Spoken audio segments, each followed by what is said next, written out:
What up, peeps? How you doing? Let's get back to it. Alright, so we're conspirators at this point, and we're pretty much on track to eventually overthrow the government. Totally here for that. Actually, I'm here for that. So, but we're still in school, so let's figure out what we're doing now. Our boy Burp, I don't know what to do with this punk. He just so out of control.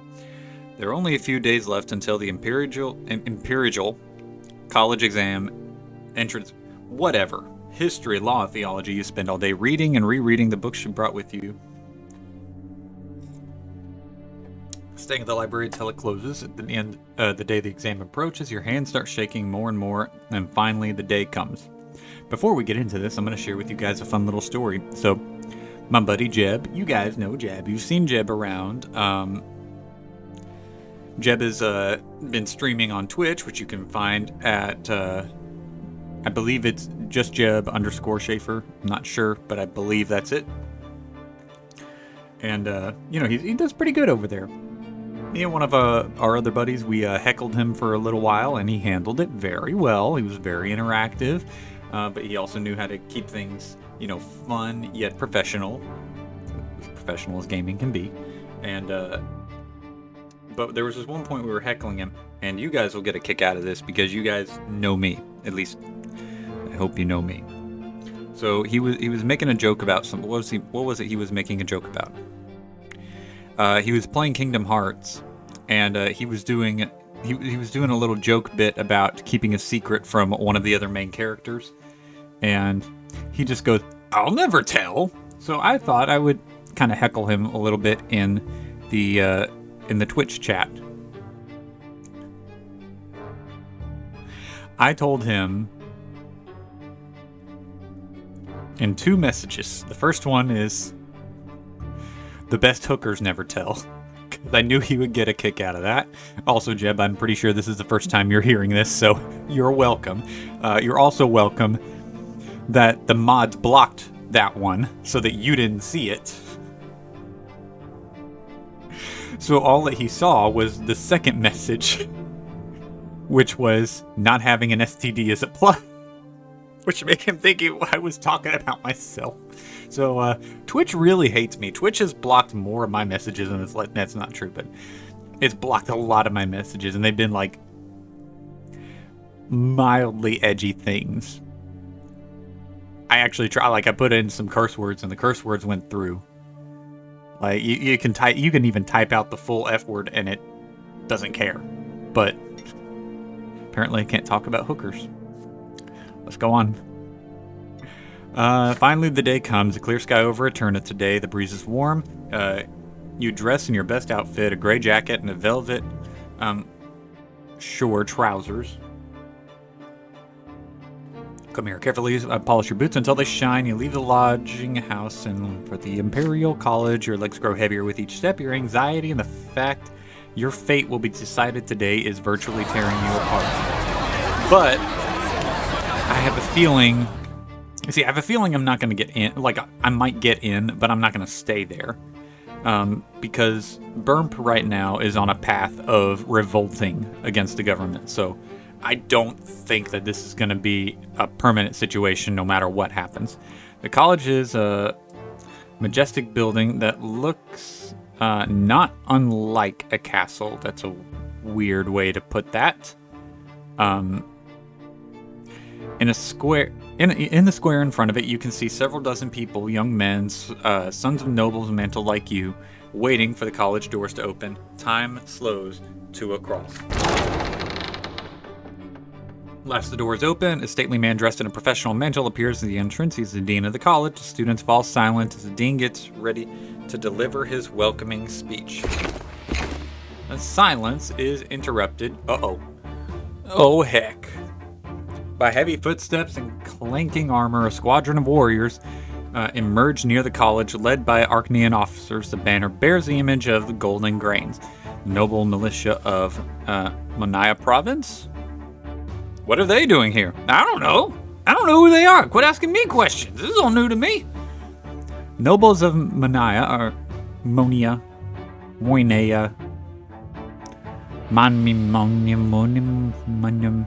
From a circle around the college, each warrior moving quietly and precisely until a chain is formed. One of the Archneans is clad in an old-fashioned suit of armor.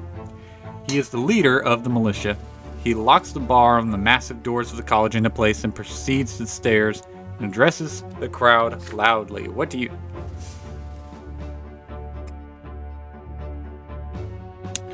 You are a derpy-looking man. You, hello, Atomic. My puppo is here. I don't know if you can see him. He's not feeling so good. He had a little, vomitaceous explosion this morning. Not like a bad one. We call it blepping when he, throws up, but it's only like, water and mucus. He just blepped. I'm sure that you guys wanted to know that. Are you curious, Monroe? I believe this is going to be the way that you speak. Commoners, before you stand Egerius of the Monroe dynasty, Archduke of Maunia, by my will, the college is hereby closed, and today's entrance exam is cancelled. Your lowly origins make you unfit for the great honor of rendering service to the Empire, and a right that ought to be available only to the hereditary nobles of the sword. You see, it's not us that are causing the issues. You guys are the ones causing the issues here. The college's reputation has been tarnished. It breeds mock nobles, that's what it is, who bear no trace of noble blood. You belong in the lowly estate, but I've forgotten your place. Cornelius Tempest and other traitors of the Empire are indulging you in defacing the institution of the nobility for their lowly interests. A noble lot for those of lowly birth. How can this be? I will not stand for this integration of the Imperial Order. I believe that's the wrong word, my friend. I believe that you would not stand for this integration. But that's okay. Now turn away from the college this instant and return to humble trade of your ancestors. Plow the fields, mend your boots, and work and suffer by your lot. If any of you dares to set foot on these stairs, you will be killed at once. I still got 3 of those left. Bring it on. Students to meet this speech with a stunned silence. The crowd in the square is glowing, however. The news of the Mayan noble militia and the college's closing spreads throughout the streets like wildfire. Yeah, you see, you guys are causing the freaking issue here. Like, that's why the caste system sucks. India! More humans join the crowd. College students, commoners, officials who worked hard are ennobled. Unrest grows around you. You hear the people calling to rush Archduke Monroe's forces to take control of the college and defend your right to become noble. The Emperor himself gave us this right. We have to fight for it. And the Emperor gave it to you. This is a decisive moment for all of you. The old gentry has challenged you. Will you accept this challenge? In the face of this shameful illegal act by the Archduke's forces, you may prove that all of you deserve the noble lot. You'll need to break through the cordon, get inside the college, and take control of it. The nobles will never dare hurt you if your presence is strong enough. I don't know about that. If you are ready to risk it all and fight for your right to the nobility, you will have to lead the charge. What? Why me? I just stepped into this crap. Now you want to talk about making family like me? It's really easy. I tick a whole bunch of them off, and then they come around and they're like, we're buddies now, right? Except for Gloria. I've always been nice to Gloria, but everybody else I'm like, screw you. And they're like, well, what a lovable little idiot. But I can't do that with these peeps. So why me? People keep coming to the square in the meantime, including students and teachers from the Divine Seminary. The lot of clergy is to guide others on the right path. When the estates clash, the priests are bound to intervene. Great, this is going to be fun. The seminary teachers instruct their students to form a line between the noble militia and the outraged crowd. Yeah. Priests begin telling the warrior nobles and the riotous commoners to return to the preordained divine order, lest they provoke the wrath of the gods. The wrath of the gods, as the priests utter these words, the crowd around you disappears. A vision appears before your eyes. The empire is ablaze. You see burning land steeped with pain and despair everywhere. You look, rivers overflowing to extinguish the burning world. You can tell that the soil, scorched by such fire, will never bear fruit again. That's not really entirely true. The God's given vision demands to be heard. The God's given vision. I've been picking on your choice of words a lot lately, and I apologize for that. Demands to be heard, demands to be prophesied to the world, but only by a priest who may speak to the twins and for the twins. Will you keep it inside, or will you step on to the path the twins have revealed to you? Somebody shoves you in the back, and you snap out of the vision. You turn around, you see we see a girl. You turn around to see a small but decisive group of commoners moving quickly through the crowd. They are led by Sophia. As soon as she sees you, she signals them to stop. What did I do with your voice? I'm just going to do a normal voice, and if it calls for something else, I'll do something else. So you're here too, going to rush the college, are you? Can't you see it already? The laws cannot be trusted.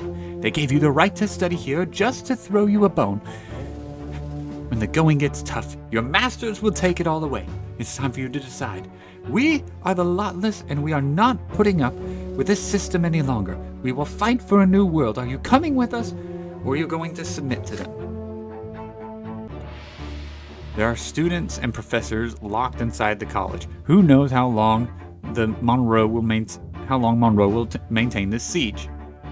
And what if they start slaughtering people? Neither group of nobles will care what happens to them. We're going inside to pull them out. Come. Oh, that was all her talking. Come with us if you're ready to take control of your own destiny. Great. So you're telling me that this is the most decisive decision that I have made to this day. Great. The tension in the square is palpable. Okay, there's a lot of stuff going on. Students and commoners assemble in the mantle of new faith. All of them are gathering their forces to move on the wall of the soldiers, except the nobles. They expect the nobles to let them through en masse. Surely this won't start a massacre. It 100% will, and you have to know what you're getting into. The lotless, led by Sophia, prepared to break through the siege to rescue the people in the college. And all the while, the priests preach peace to both sides of the conflict. The college is your only way into the nobility. Only you can fight for it for your new lot and fulfill your duty to your family. You could organize an offensive strong enough to get through the college. Here's the thing, though. Here's the thing about Burp. Burp has already shown that he doesn't give two craps about the lots. He spat in the face of nobles, he spat in the face of priests, and he has done everything possible to lift up those of the lowly lots. He doesn't care, okay? He doesn't care. There's no way that, I really don't think there's any way that he's going to be led astray by this, because he realizes that when you're in this moment, even if you try to submit so that you can fix it from the inside, all of this evil is going to continue to go on, and there's nothing that is stopping him from continuing to be this prophet outside of the lots. Like, he could be one of the lotless, and it wouldn't change anything. So I don't think that he's swayed by anything. Bringing the twins' word to the people and guiding them to salvation, could this be your new lot? I really don't think that he believes in the lots. Sophia and the lotless, they expect you to join their struggle. They are waiting for you to cast off the old ways and the eternal yoke of subservience. I really don't think that the lots exist. Based on what I'm seeing, now I'm not buying wholesale everything I'm being told, but I told you guys, I've wondered since the beginning if the lots were actually a thing or not. Your future will be decided. I can't. Oh. Oh. Yeah, no, that wasn't what I wanted to do. Preach your revelation. I don't want to do that. I really don't want to do that. Yeah, I've got the eloquence to do it, but like, no.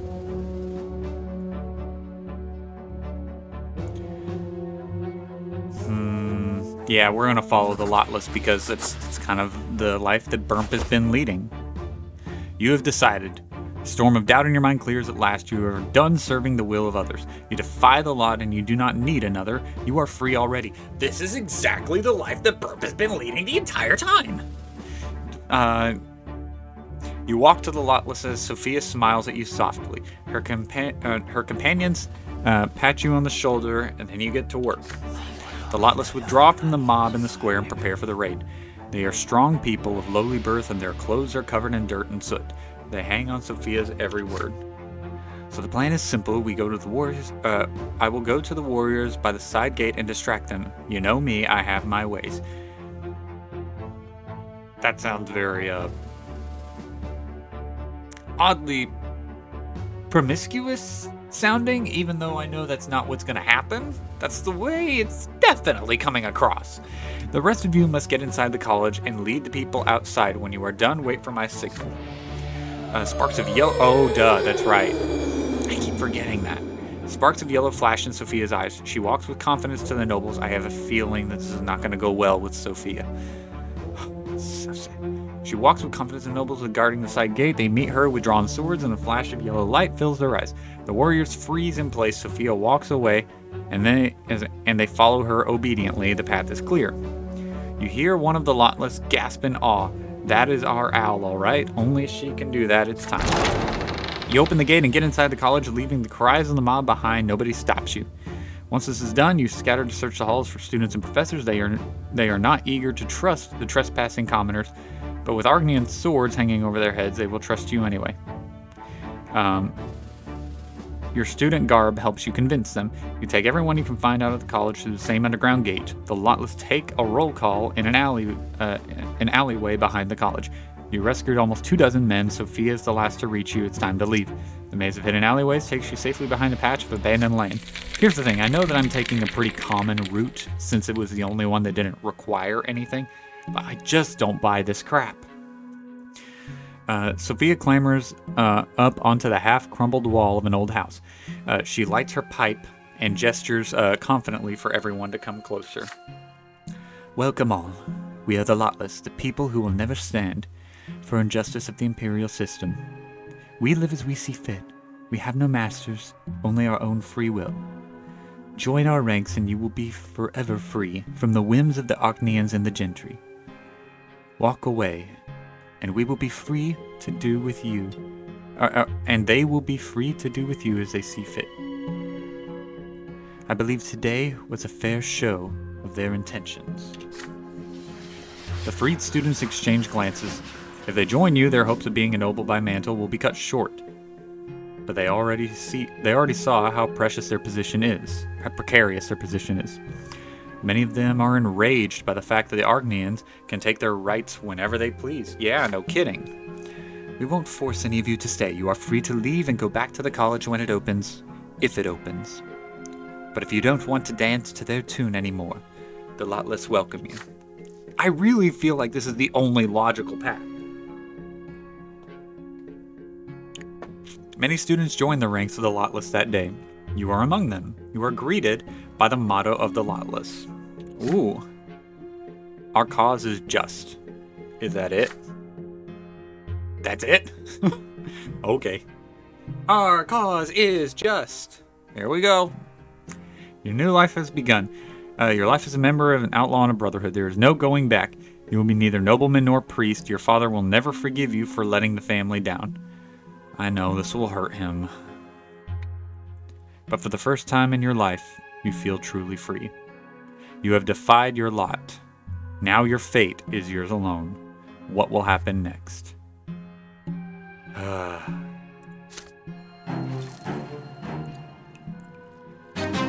Alright, Path of the Lotless. Conditions remain a commoner. You will remain at the common estate with no choice but to fend for yourself and make your own way in the world. Which, honestly, sounds like the best thing ever. That's another thing that you can see between people. Some people are fine having things head to you, and why is Destiny be flashing? Oh, that was loud. It's Tomas! What is up, my friend? Nope. And True Death is there all of the time. Oh, yeah, no. Not looking at those things. Nope, don't want them. How am I doing, by the way? I need some more willpower. I've got some decent eloquence. Manipulation. My valor is not super high. I need to get 2 more because I at least want to be a mediocre fighter or a seasoned warrior. I don't think I need to be battle hardened. I don't know, but I need to be more than what I am right now. You return to the lodging house one last time to gather your belongings for the move into your new home. The young man dressed in the uniform of the military academy greets you by the door. You recognize Tomas. You guys lock and embrace. Brante, hey, how are you? I heard about the nasty stuff went down at the college square. Those darn gentry guards would do anything to keep the low-born folks from their town. Glad the situation resolved itself. As for me, I'm an academy cadet right now. I have learned to speak in 2 tones now. I can talk like this, and I can talk like this. But those are the only 2. So I can talk back and forth like this. Tomorrow I'm supposed to add a 3rd tone. It's not going to be very pretty. I am fairly stupid. He is beaming with pride. You invite him in and chat with him while you pack. Tomas continues to relay the news to you as he walks up the stairs. I'm proud of him. He's done good. But I'm afraid I might have to fight him in the future.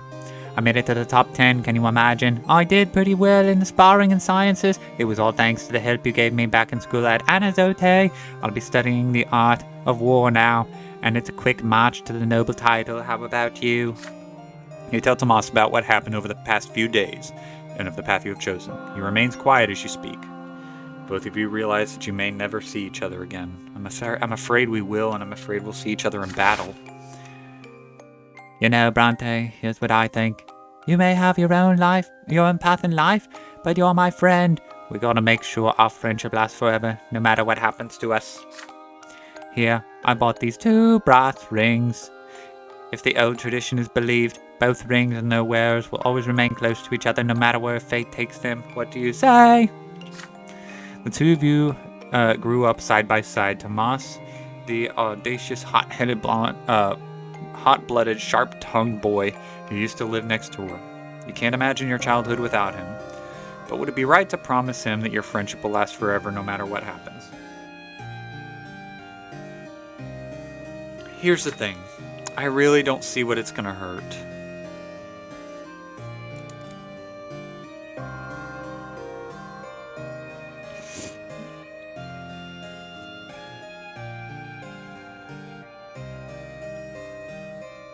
Yeah. Okay, so I could only do this if I didn't take the path of a nobleman, and I could only do this if I took the path of a nobleman. Wow.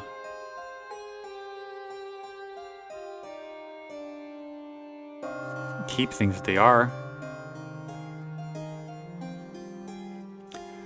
I'll take the ring, because here's the thing: if things go sour, then things go sour, and there's nothing I can do about that.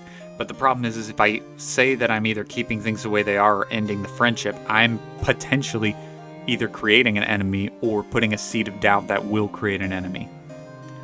And I know it seems deceitful to take the ring with the possibility that this may not last, but I don't see this going any other good way. Which is sad, but still though, I mean, what else can you do? You take one of the rings from his outstretched palm. The 2 of you have walked side by side ever since you were children. Even though your paths in life may diverge, nothing will ever tarnish your bond. You are ready to preserve your friendship in brass forever. Put the brass ring on your pinky, a perfect fit. Tomas does the same. He starts beaming again. Now we are friends forever. For all eternity. We gotta celebrate this. Come, come. I know a place I gotta show you. The tastiest meat I ever tried, Brante. My treat. Bound by friendship, yay.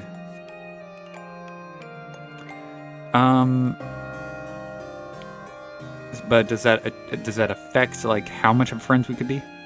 I promise you'll never lose sight of each other. Okay.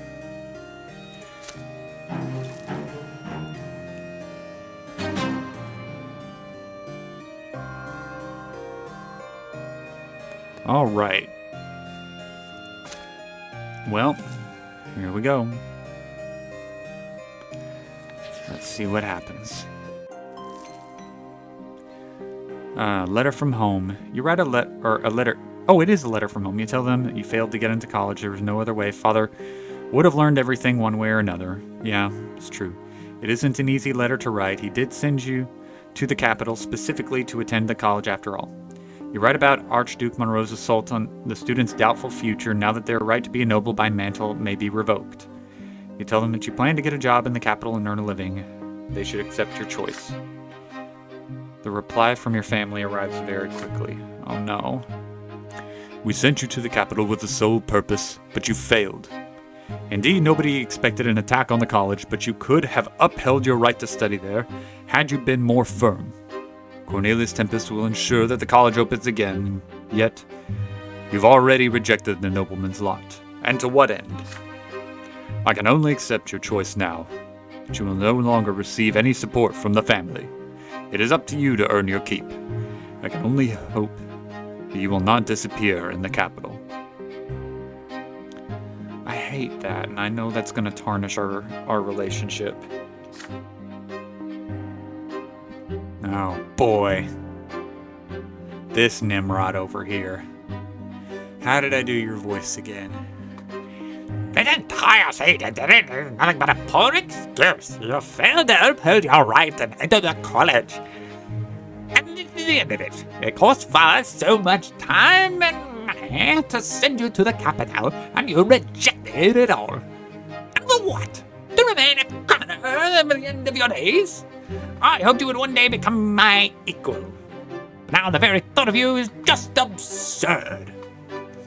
How's Gloria? There's another letter. It's from Gloria. It seems neither Father nor Stefan knew she sent it. Sir Robert smashed a vase as he read your letter. Stefan screamed at the top of his lungs about low-born and foul bloods. Fortunately, I led Mother and Nathan away before we all got in trouble. Good. That makes me fearful that Father's becoming a little over-controlling and overbearing, that he's becoming his father. But I'm proud of you. You defied Father's will, you went against all expectations, against the entire rotten system. You made this decision now. Follow it to the end. I believe the path will lead you somewhere worthy. Take good care of yourself, my brother. Well, I mean, that did bring down our relationship, but we're still pretty solid here. I can at least rely on him for something. Nah, who cares? Literally. Please give me more than +5. Give me like a +27 for Gloria. Gloria's the freaking best.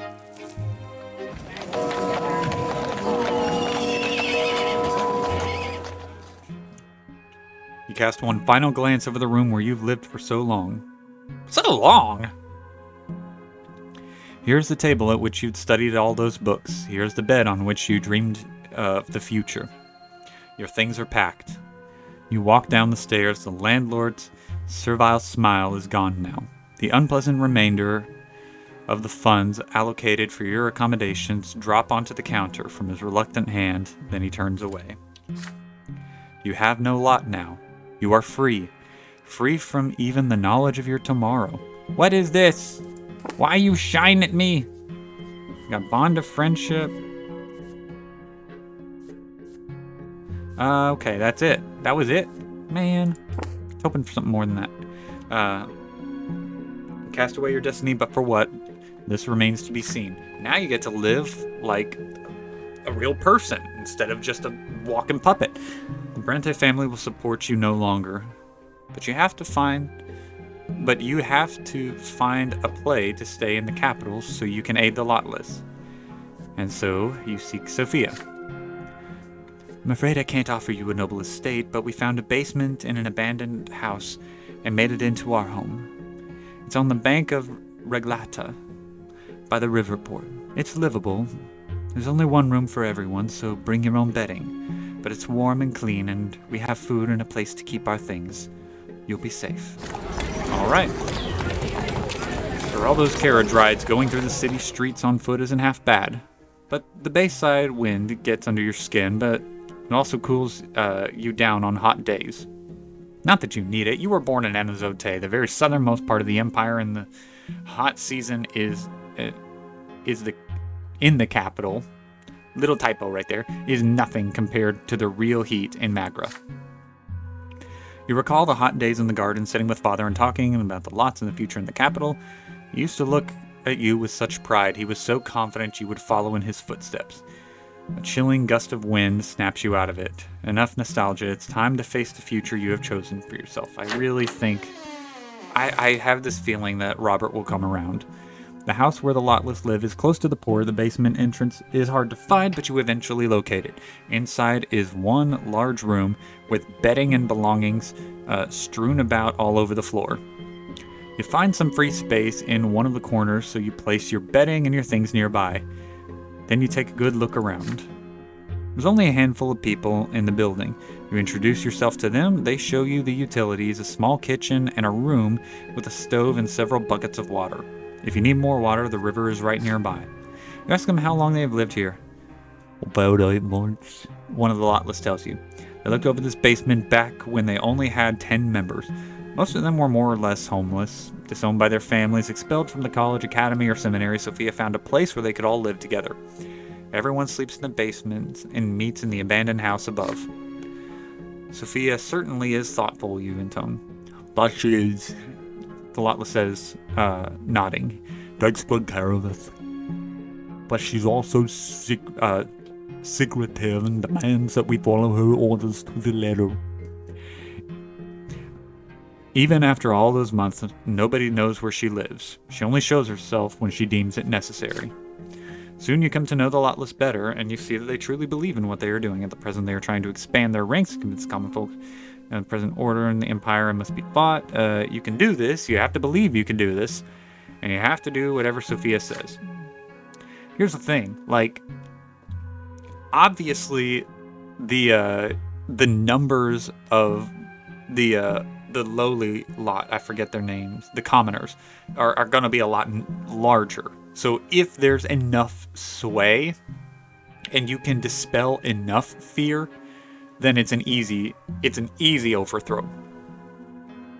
But you just have to get people to stop submitting and then change. The problem is this could slip into anarchy, and I have a feeling like I'm going to be pretty instrumental in preventing anarchy.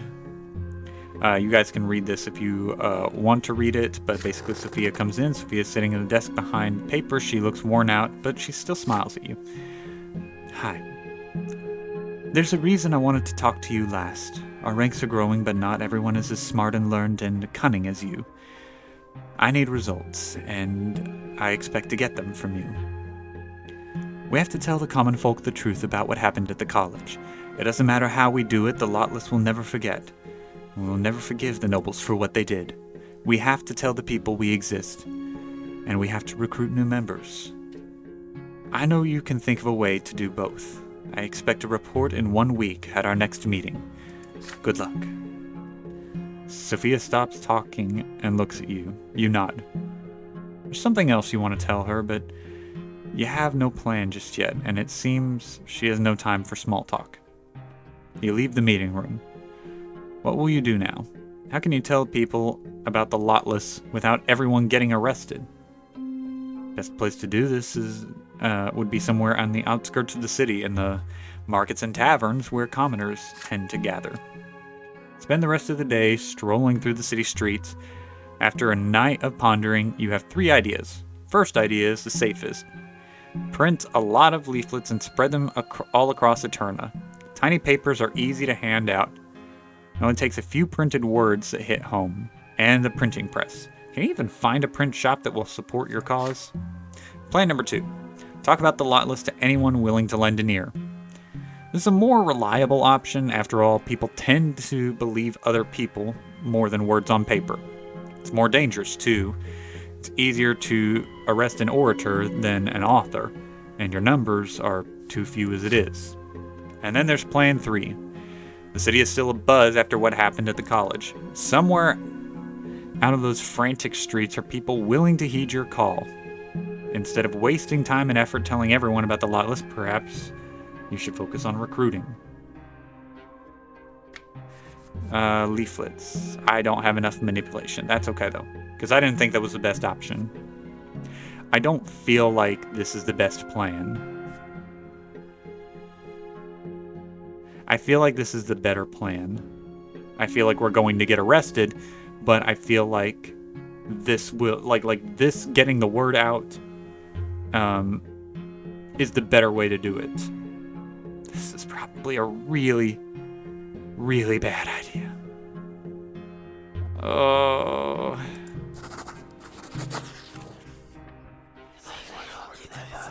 You gather the students you rescued a few days ago, and this is going to probably drain my willpower that I already have nothing of! They cheer to that, of course. Everyone should know about the injustice perpetrated by the nobles and what the Archduke Monroe said. And those who experienced it firsthand at the college should be the ones to spread the word. You discuss the details of the plan together. Right now, all you have to do is open their eyes, convince them that this has to stop, and get them ready. There's no need to identify yourselves as the lot list just yet. That would only cause doubt and suspicion. I agree. You have to do this step by step. Step 1 is to make sure that the commoners of Eterna realize the nobles and Argonians are treating them, and okay, it makes sense, yep. Same old stuff. If you guys want to finish reading all the rest of this, you can, but there's just a lot here, and I don't necessarily want to read all of it. There's a risk they should run. Makes sense. Ex-students nod to you. Their faces are serious. There are no questions, however. Okay. Spread out across the streets of Eterna early next morning in groups of 3. Plan is simple. 2 members of each group will find a place in the market where they can be heard by merchants and passers-by. Then start loudly discussing the college incident. Once they've attracted enough gawkers, one of them will get onto a platform of some kind and loudly tell everyone about the incident. The third member will keep watch a ways in case there are... Okay. Meet back in the evening and share the day's results. 3 of you had to run away from the... But the others were more successful. Good, yay! One young man even got a few drinks at a tavern, and his friend had to help him back. You agree to continue the next day, and this is when we get arrested. 3 days of speech is enough to fill the streets of Eterna with rumors. Soon you start hearing people talking. The nobles have done it this time. We better do something. It's time for a change. The next time you meet Sophia, she rewards you with a reserved praise. Well done. I knew that would exhaust my willpower. But that helped me a lot. That gave me more eloquence and made me a stronger conspirator. Well done, Brante. I expected nothing less from you. I'm glad to have you with us. I'm so tired, though. I need some help here. 18 years old. This is getting tense. You have lived another year in the capital. Eterna has been shaken by what is known as the Trial of the 50. 50 people stand trial at once, all prominent members of several political circles.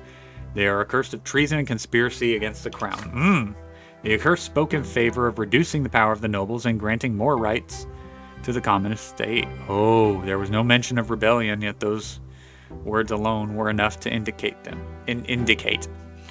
Let's just move on. Every session of the trial is open to public.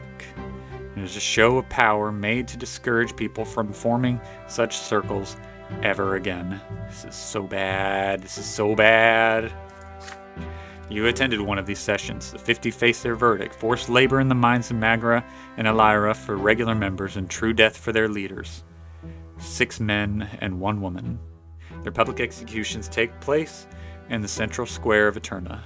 Wow. You remember the woman. Her name was Anisirin. She made a speech before her execution. A young woman, not too tall, her face almost plain, with long bangs over her eyes. She looks calm at this moment. Cannot believe she is about to leave this world forever. Ani Siren takes another look around before she speaks. Her voice is quiet, but you're close enough to hear every single word. She says she's happy to give her lives fighting for the rights of the people. Her cause will never die. Ani claims others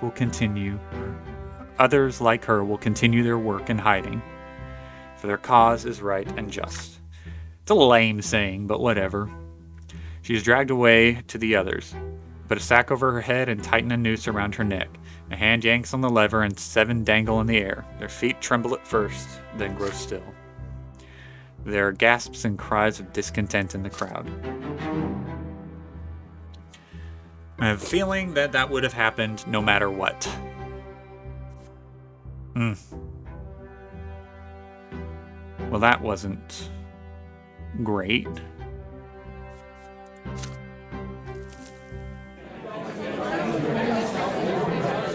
Before the march? Oh, heck. The ranks of the lotless are growing steadily now. It's getting harder and harder to breathe in your makeshift meeting hall. People are coming from all across Eterna. Most of them are commoners, laborers, craftsmen, eager students. All of them feel that the social order based on the lots is out of date. Yes. And not only out of date, but probably wrong in the first place.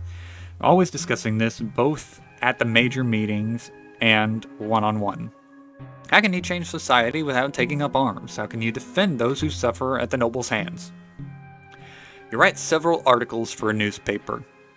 That is a newspaper that is sympathetic to your cause. You cover the pages of the Imperial Sunrise with freedom, loving ideas. But your words reach the printed page. But before your words reach the printed page, you let Sophia read them. I like your articles. They really sting. They burn with genuine fervor and true audacity, and most importantly, you've been calling for action more and more. Our cause is just, and I know it well, but your words light a fire in men's hearts. They bring hope for change. I'd never be able to do this without you, Brante. Thank you. It's time for another meeting of the Lotless. Sophia calms the crowd before she begins. My friends, it is time for us to act. We are strong, we are united, we are many. Our cause is just. Such a stupid saying, and we all say it together. Our cause is just, and it's just a cause. Her words are met with cries of support, and your voice joins them. Sophia smiles, but there's still a hard, controlled edge in her eyes. She's scary. 1 month from now, the Empire will hold the ritual of purification in St. Ignatius Square. Mages and witches who refuse to repent and wear collars will be murdered in a public execution. The church is preparing carefully for this. But these witches never asked for this. They were branded at birth. Our lot is to suffer, but theirs is something far worse. The Inquisition collar takes away everything, your family, your estate, your free will. A mage becomes a weapon for the Inquisition. They are stripped of their lot and place in this world. Mages are the true lotless. A witch's collar is the worst prison of all. We must set them free. Their freedom will mark the beginning of freedom for the entire empire. Alright. The cries of approval died down, replaced by a growing mumble of confusion. Nobody in the room wants to openly defy the Inquisition. Oh, you weak sons of guns. Sophia raises her hand, her eyes glinting in the reflected golden candlelight. The room falls silent. And I'm just going to read this more quickly. We're not going to wage war against the Inquisition. All we're going to do is hold a march to support the mages. This will be our statement. We seek the support of Patriarch Junius Diamant. It says those who wield magic have the same rights as anyone else in the Empire. He seeks to give mages the freedom to find their own way to the twins. We are going to show the Patriarch that we have heard his words and are ready to openly heed his call. I'm a mage myself. He took off my collar and allowed me to choose my own path. I am going to give every mage in witch the same chance. Nobody ever chooses to be born with magic, but mages have the right to choose to abandon their power and follow the twins. Our cause is just. here's the thing, like, who's giving the power to the mages? Like, that's what's concerning me, because, like, if it's the twins giving the power to the mages, then what she's saying is correct. If there's an evil force that we're not being told of, then there's something else. But at the moment, I don't know. Like, I just don't know. Sophia lets others speak their minds. Some fully support the march, others hesitate, unsure of what to do. It's also a small group of people who reject the idea outright. I think it's just a small group. Magic is evil, they say. Witches are dangerous. Supporting witches means that they are defying the twins. Well, can only do so much, I guess. Sophia leans over them. Angry sparks dance in her eyes. Oh, shoot. I need to calm her down. I am a witch, and yet you followed me. You chose to trust me. There is no time left to doubt. If you are not ready to walk this road, it would be best for you to leave the Lotless right away. Several people leave the hall, some of them ashamed, others grim. They all get parting messages from Sophia. Her cry rings through the basement and out onto the street. You will tell them nothing. She's terrifying. Everyone grows quiet. This is the first time anyone has seen the leader of the Lotless shout like that. Sophia drops back into her chair and asks everyone except for you and 3 others to leave. You know these 3 Lotless. Sophia used them for special assignments. You are ready to hear what she has to say. The goal of our march is to get Junius Diamond's attention. We need his patronage. It is essential to hear that he hear about us and support our movement. With his aid and influence, our fight is doomed. That Sophia is giving orders. She sends a young man to get, tells the lively young girl to gather, one young man to get collars, gather people and prepare banners, instructs a Legion soldier to plan out the shortest route and the best location to begin the march. Sophia dismisses them. It's only the 2 of you now. Basement room you use as a meeting hall grows empty and quiet, and you finally notice how tiny and exhausted Sophia looks. Dark rings encircle her eyes. Her skin is gray as parchment. She worked so hard for your sake. After a moment of quiet, Sophia speaks to you about the Imperial Legion.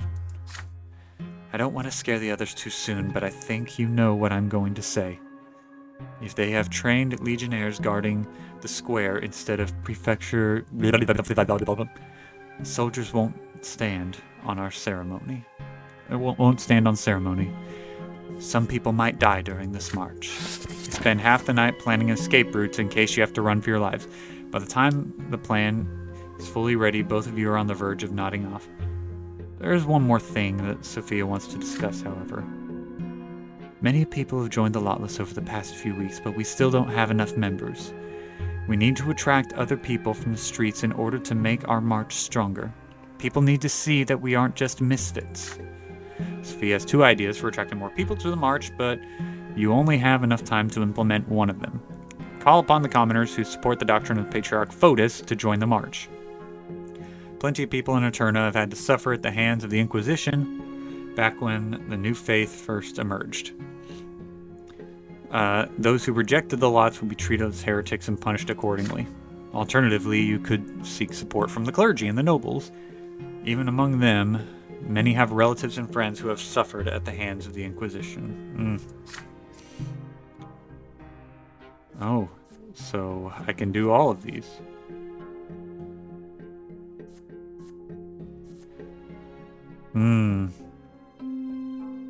She looks up from her papers. The circles around her eyes are even darker now.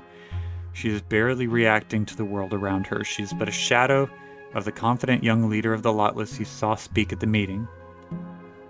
She lights her pipe and throws herself back into her chair, her eyes half-lidded, looking utterly exhausted.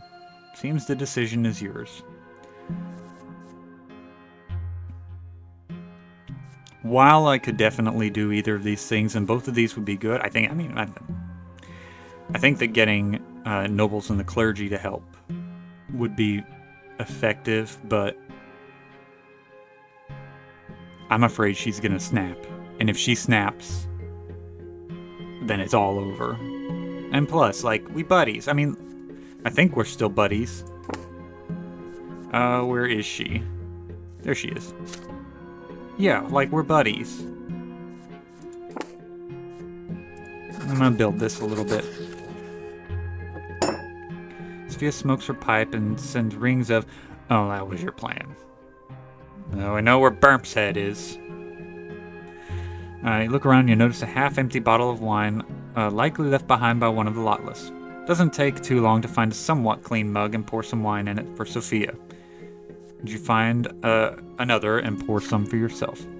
Sophia glances at the mug of wine on the table, then at you. Little smile appears on her face, almost imperceptibly. For one brief second, she is the same girl from Anazote you used to know, with the sun shining in her eyes. But her smile almost immediately gives way to grief. She takes a sip of the wine and winces.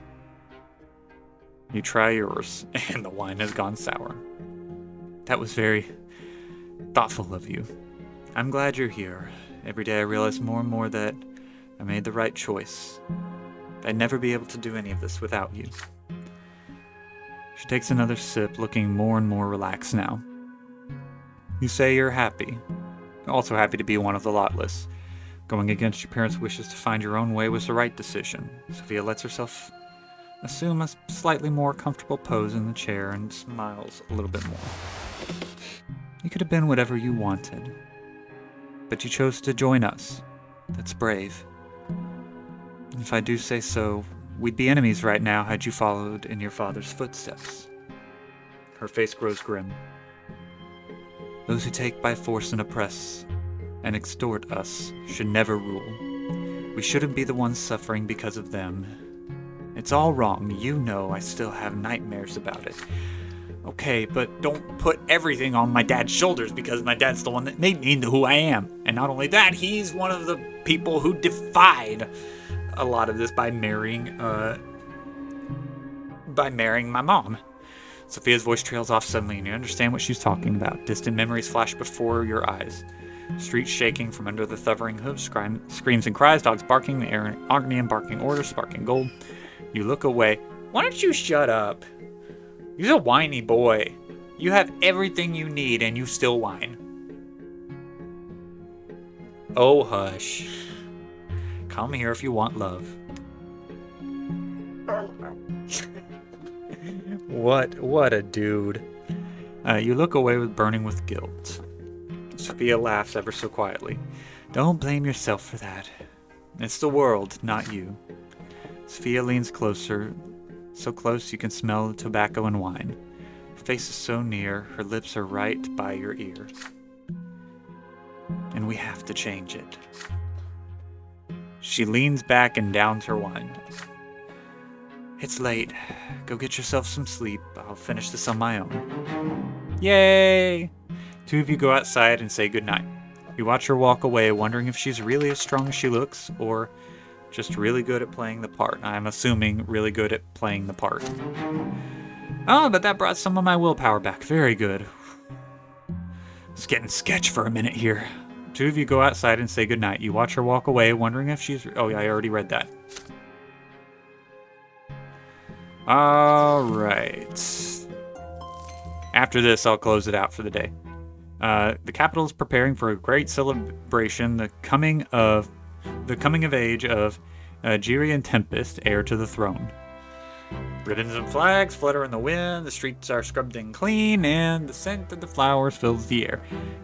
You two set some time aside to join the celebration. It's not often that you can see the ruling family of the Empire firsthand.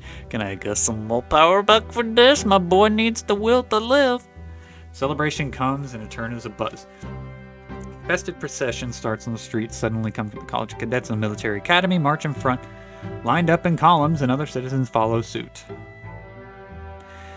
You join the parade around the tail end of the procession. Before long, it reaches the square at the foot of the Empire's palace. The ruling dynasty of the Tempests observes the parade from the palace balcony. They are joined by the Empire's highest dignitaries and province overseers. For the first time in your life, you see Emperor Uther with your own eyes, growing from up above. The columns of the college students and the academy cadets come to a halt in the balcony and salute the emperor with their mottos. The emperor raises his hand in a gesture of benevolent greeting. And then his voice echoes across the square. You can hear him easily, even from far away. From Uther Tempest, I accept your gratitude, my loyal subjects. Take pride as you wield your knowledge and valor. in service of the Empire. All those who are worthy will be ennobled by mantle by my grace. The nobles to be cheer the Emperor's words, and the Archduke Monroe steps onto the balcony, and their jubilation gives way to murmurs of discontent. I see that, like, the way that that's worded, I see that as being like,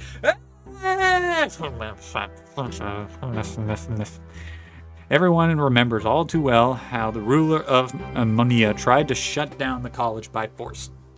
Still, the Archduke is the de facto leader of the Arknan gentry. He is a force to be reckoned with, even for the Emperor. I don't remember your voice, dude. Emperor, the common folk, be ever obedient and grateful to your good grace, not to be deserved. Your good graces you do not... What? Be forever obedient and grateful for the good graces you do not deserve by birth. What an uppity little... Then everyone grows silent. A young, slender Arknian with a shy smile comes forth. There are whispers in the crowd. That's Prince Girion, heir to the throne, son of Cornelius. Promise and hope of the common estate. To the left of Girion is his younger brother, Flavius. I like you, Flavius, already. He is baffled at the sight of the parade below, too young to process what he is seeing. May the twins be kind to you, my future subjects. Promise to repay you in kind and help you prosper in your local service to the Empire. Where's that little kid that gave me weed? I could use a little right now. I am like so stressed. Exalted by these words, the nobles to be roar as one. All hail Prince Girion. Another figure steps into view to air.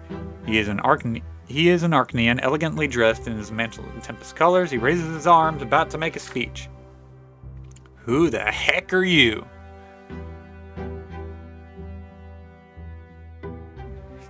Gaius Tempest. Long live Prince Girion, students of the College Cadets Academy. Time for you again to join the Empire indeed. I just want to blow through this. In honor of Prince Girion, you must ask the Emperor, guarantee favor for the right to distinguish common folk to be in... Oh! So ask now. The cadets and students freeze in hesitation. They exchange glances, unsure whether to follow the words of the Emperor's own brother. Wait a second. Let me make sure I understood that right. Day of celebration. Girion, you must ask the Emperor to guarantee forever the right to be distinguished common folk. Okay, so he's on our side-ish. They exchange glances, unsure whether to follow the words of the Emperor's own brother. On the balcony high above, Prince Girion also remains still, listening to every reaction of the crowd. Archduke Monroe briskly steps into view once more. He takes several seconds to observe the crowd before he speaks.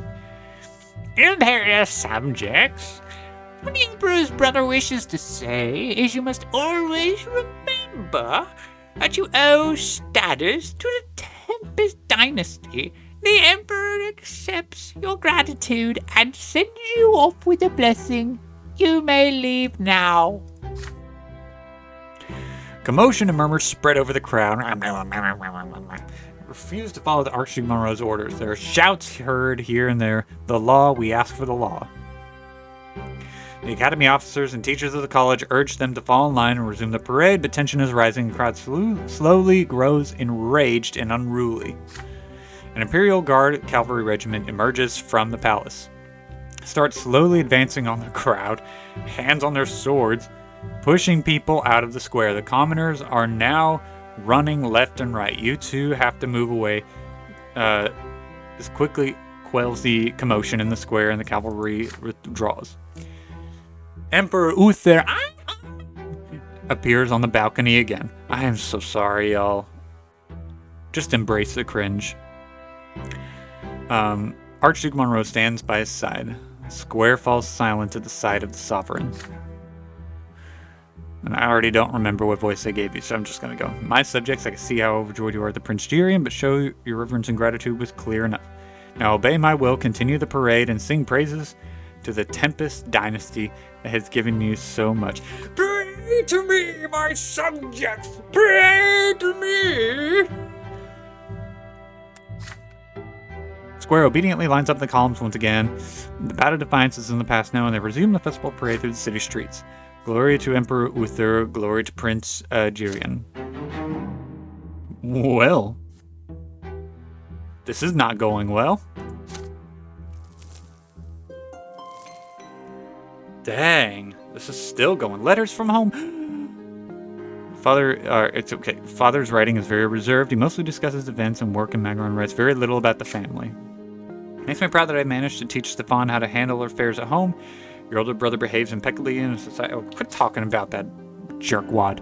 Gloria has a different opinion of Stefan. She thinks your older brother is taking more and more after grandfather. I knew that was going to happen.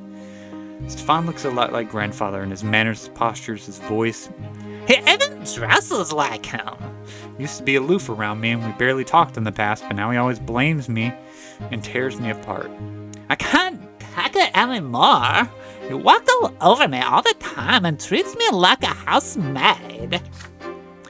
Mother writes to you. From her letters, you learn Nathan has just barely managed to graduate from school. Smokes too much pot. Makes me sad to admit that Nathan has none of the talents you have. The other day he told me he won't even try to study in the capital. He says he won't be able to pass the exams. I find solace only in the nights Nathan and I spend together reading the scriptures in our walks to the church by the silver tree. He accompanies me every time. Well, it's just sad. Your sister and younger brother write about Mother too, and they say the same thing about her health. She now spends more time locked away in her chambers to brood. Gloria does her best to accompany Mother when she leaves home, and Nathan's letters mention her steps echoing in the halls in the middle of the night. There's one more thing that Nathan mentions in his letter. Stefan and Gloria have been fighting very often these days.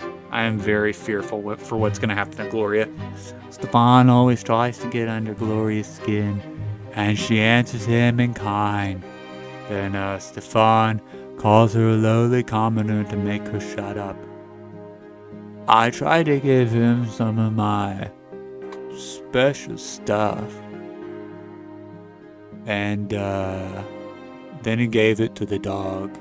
And the dog was acting very happy after that. And then it died because you can't feed weed to dogs. You always tremble in excitement each time you see a new letter with the seal of your home province. Your fate is still bound tightly to your families, no matter the distance between you. Yeah, screw you, dude. I didn't even do anything. Oh no! Oh no!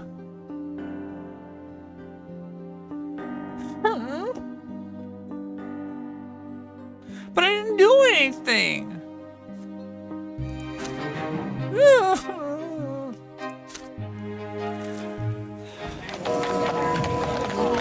I don't like this. Alright, I'm gonna call it here for right now, and I'll meet you guys back in a little while. I'm just gonna keep going, and I'm gonna put this more on my face. There we go. That's better. But yeah, I'll see you guys in a little bit, and yeah, okay, bye.